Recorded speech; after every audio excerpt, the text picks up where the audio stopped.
ଆନନ୍ଦପୁର ନିର୍ବାଚନ ମଣ୍ଡଳୀର ବିଜେପି ବିଧାୟକ ପ୍ରାର୍ଥୀ 2024ରେ ଥିଲି ରାଜ୍ୟକା। ଆଜି ଆମ ଆନନ୍ଦପୁର ନିର୍ବାଚନ ମଣ୍ଡଳୀରେ ସକ୍ରିୟ ସଦସ୍ୟମାନେ ଅର୍ଥାତ୍ ଯେଉଁ ବ୍ୟକ୍ତି ବିଶେଷ ଯେଉଁ ଆମର ସଦସ୍ୟତା ଅଭିଯାନ ଚାଲିଥିଲା 50ରୁ ଉର୍ଦ୍ଧ୍ୱ ସଦସ୍ୟ କରିକି ଦଳରେ ଯୋଡ଼ିଛନ୍ତି, ସେମାନେ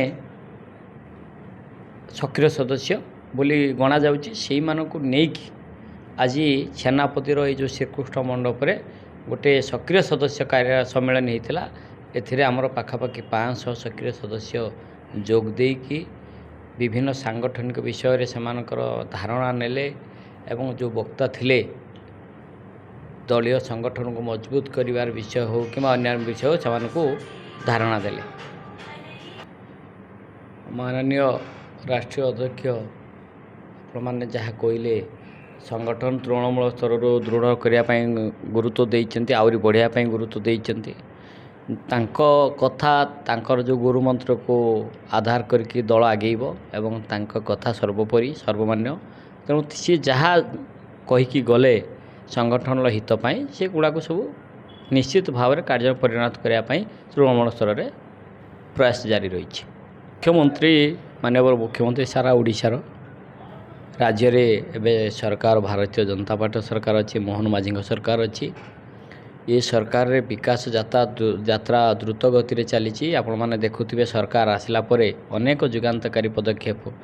ସିଏ ଆପଣଙ୍କର ଧାନର ସର୍ବନିମ୍ନ ସହାୟକ ମୂଲ୍ୟ ଯେଉଁ MSP 800 ଟଙ୍କା ସବସିଡ଼ିକୁ ବୃଦ୍ଧି କରିବା, ସୁଭଦ୍ରା ଯୋଜନାରେ ପ୍ରତ୍ୟେକ ମହିଳାମାନଙ୍କୁ ସ୍ୱାବଲମ୍ବୀ କରିବାର ଯେଉଁ ପ୍ରୟାସ କରିବା, ଆୟୁଷ୍ମାନ ଯୋଜନାରେ ସବୁ ଲୋକମାନଙ୍କୁ ସାମିଲ କରିକି ସ୍ୱାସ୍ଥ୍ୟ ସେବାରେ ଯୋଗାଇ ଦେବା, ଏ ବିଭିନ୍ନ ପ୍ରକାର ଖାଲି ତ ହାତ ଗଣିତ କିଛି କଥା କହିଲି ବହୁତ ଅଛି।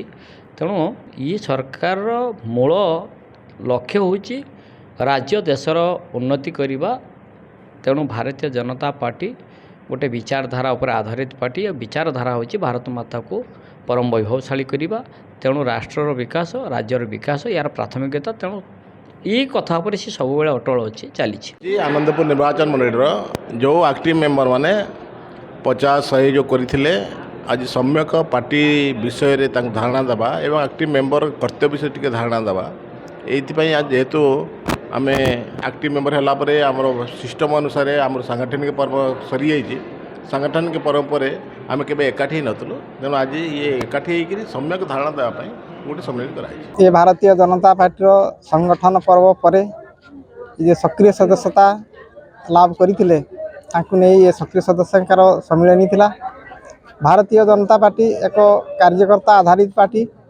ତେଣୁ କାର୍ଯ୍ୟକ୍ରମ ଏଇଥିପାଇଁ ରଖା ହେଇଥିଲା ଯେ କାର୍ଯ୍ୟକର୍ତ୍ତା ପ୍ରଶିକ୍ଷିତ ହେଲେ ସମାଜର ବିଭିନ୍ନ ବର୍ଗରେ ଯାଇ ସେ କାମ କରିବେ ଏବଂ ଆମର ଯେଉଁ ବିକଶିତ ଗାଁ ବିକଶିତ ଭାରତ ଯେଉଁ ଲକ୍ଷ୍ୟ ରଖାହେଇଛି ସମସ୍ତ କାର୍ଯ୍ୟକର୍ତ୍ତା ସେଠି ନିୟୋଜିତ ହୋଇ କାମ କରିବେ ଏବଂ ଆଗାମୀ ଦିନରେ ମାନ୍ୟବର ଆମର ପ୍ରଧାନମନ୍ତ୍ରୀ ନରେନ୍ଦ୍ର ମୋଦିଙ୍କ ଲକ୍ଷ୍ୟ ବିକଶିତ ଗାଁ ବିକଶିତ ଭାରତ ଏବଂ ଆମର ମାନ୍ୟବର ଓଡ଼ିଶାର ମୁଖ୍ୟମନ୍ତ୍ରୀ ଯେଉଁ ଉଦ୍ଘୋଷ ଦେଇଛନ୍ତି 2036 ବେଳକୁ ଓଡ଼ିଶା ଭାରତବର୍ଷରେ 1 ନମ୍ବର ରାଜ୍ୟରେ ପରିଗଣିତ କରିବା ପାଇଁ ବିକଶିତ ଗାଁ ବିକଶିତ ଓଡ଼ିଶା ଏଇ ଯେଉଁ ଲକ୍ଷ୍ୟ ତାକୁ ପୂରଣ କରିବା ପାଇଁ ହେଲେ ଭାରତୀୟ ଜନତା ପାର୍ଟିର କର୍ମକର୍ତ୍ତାମାନଙ୍କୁ ପ୍ରଶିକ୍ଷିତ ହେବାକୁ ପଡ଼ିବ, ଜାଣିବାକୁ ପଡ଼ିବ। ତେଣୁ ଆମ ସଂଗଠନ ପର୍ବ ପରେ ଏ କାର୍ଯ୍ୟକର୍ତ୍ତାମାନଙ୍କର ଏ ସମ୍ମିଳନୀ। ମୋଦିଜୀ ଆମ JP ନଡ୍ଡାଜୀ ଆମର ରାଷ୍ଟ୍ରୀୟ ଅଧ୍ୟକ୍ଷ ମହୋଦୟ ଯାହା କହିଥିଲେ ବାସ୍ତବରେ ତାରି ଆଧାରରେ ଆଜି 3ଟି ବିଷୟ ଥିଲା କାର୍ଯ୍ୟକର୍ତ୍ତାମାନଙ୍କ ଉପକାର ହେବା ଦରକାର ଏବଂ କାର୍ଯ୍ୟକର୍ତ୍ତା ଦଳ ଆଧାରିତ ସଂଗଠନ ଆଧାରିତ ଏବଂ ସମାଜ ଆଧାରିତ କରିବାକୁ ପଡ଼ିବ। ଆମକୁ ଏକ ହେଇ କାମ କରିବାକୁ ପଡ଼ିବ।